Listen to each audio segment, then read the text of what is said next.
Let me kind of get my camera set up. Okay. I thought it fell.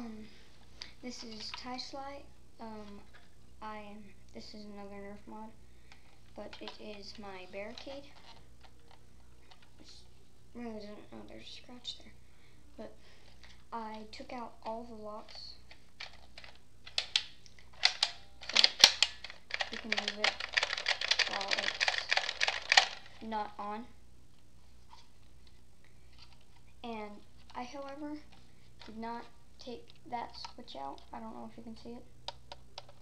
I just took out the jam door, so I saw no need to take care of that lock. But you can spin the barrel when it's not on. The bad thing about it is when you have a dart in it and it's not on,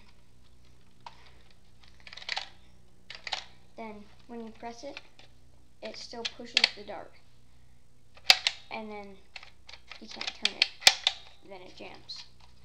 So if you do this mod, which if I get another one I'll make a tutorial, then when you spin the barrel to load or whatever you're doing, then just press the trigger down a little bit.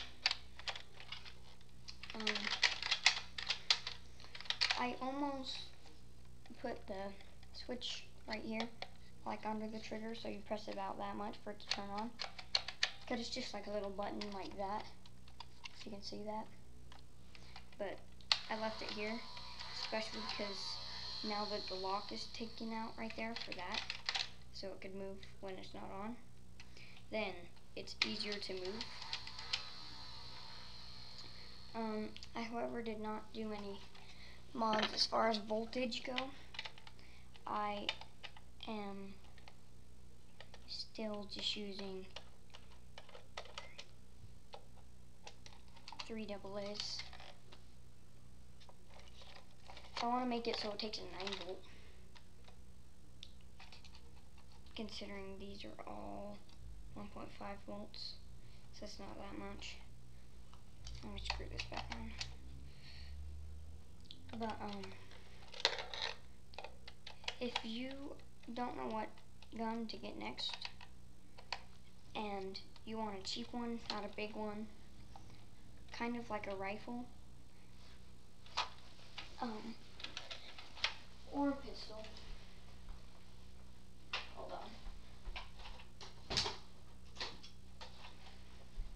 Then I do recommend the barricade, especially if you go to the Layton Walmart in Utah. If you live in Utah, they have a deal going on. I don't know if they still have it, but it comes with a Raider stock that's in yellow, so you can have a pistol or like a rifle.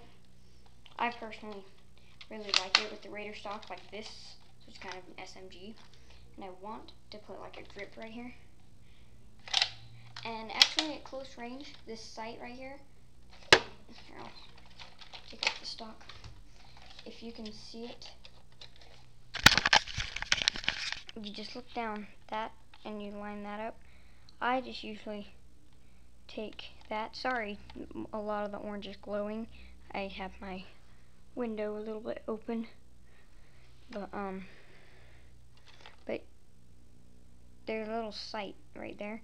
There's actually a little nick right there on that part. Sorry, you can't see it on that part, but it's so tiny that it's not really meant for aiming. When it's stock, it kind of looks like you can aim from it. I almost thought about making a little cutout so you can aim with that, but I actually like it how it is because it's accurate at maybe 10, 15, 20 feet. Let me try and set up my camera again. But yeah, it's a great gun. Just in case if you're a modder and you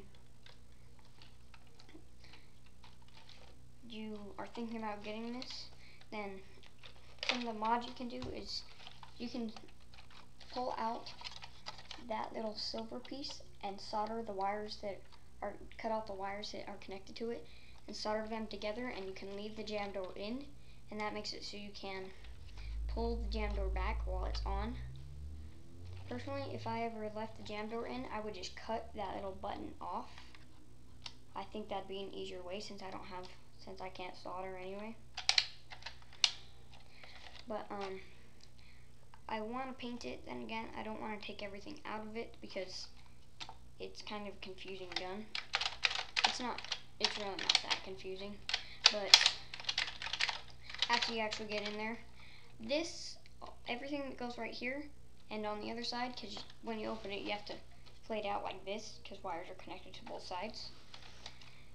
All this right here, that's not hard to figure out. The barrel just slides out, but just be careful if you take it apart, because right here is really flimsy on the gun. Same with right here. This one's not as flimsy, but just be careful because that's pretty flimsy.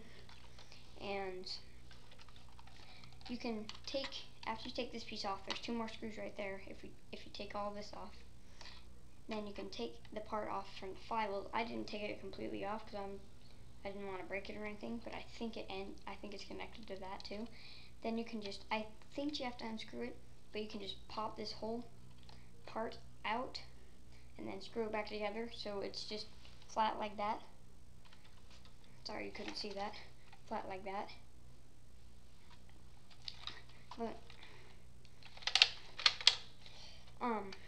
I almost thought about, if you've seen UN13's Swarm Fire mod, he made it so it's a wrist gun. Like, here's the handle, the trigger, and then the actual gun part, and the barrel is right here. And he has this PVC tube that he just slides his hand through, and then he grabs on the handle. And the trigger is like a button kind of thing, and it shoots it. Well, it shoots it.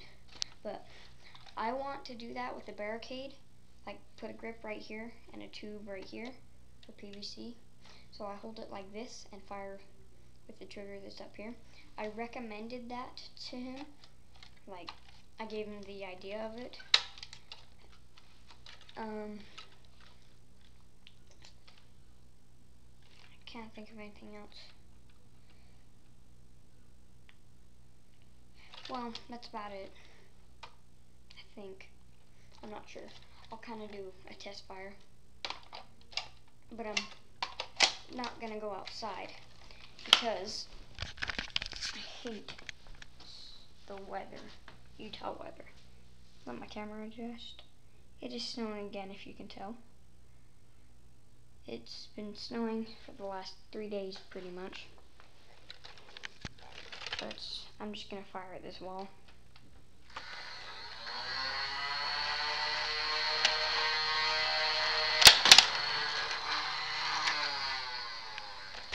So, I don't really know any ranges. I haven't used it that much, and that bolt had a tear in it. So, but the switch to turn it on is a lot easier to flip. Just if you pretty much barely touch it. Here. You barely have to move it for it to turn on. You have to move it the same length, but it's like easier to move, especially forward.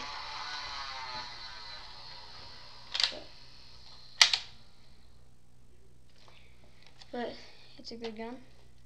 So yeah.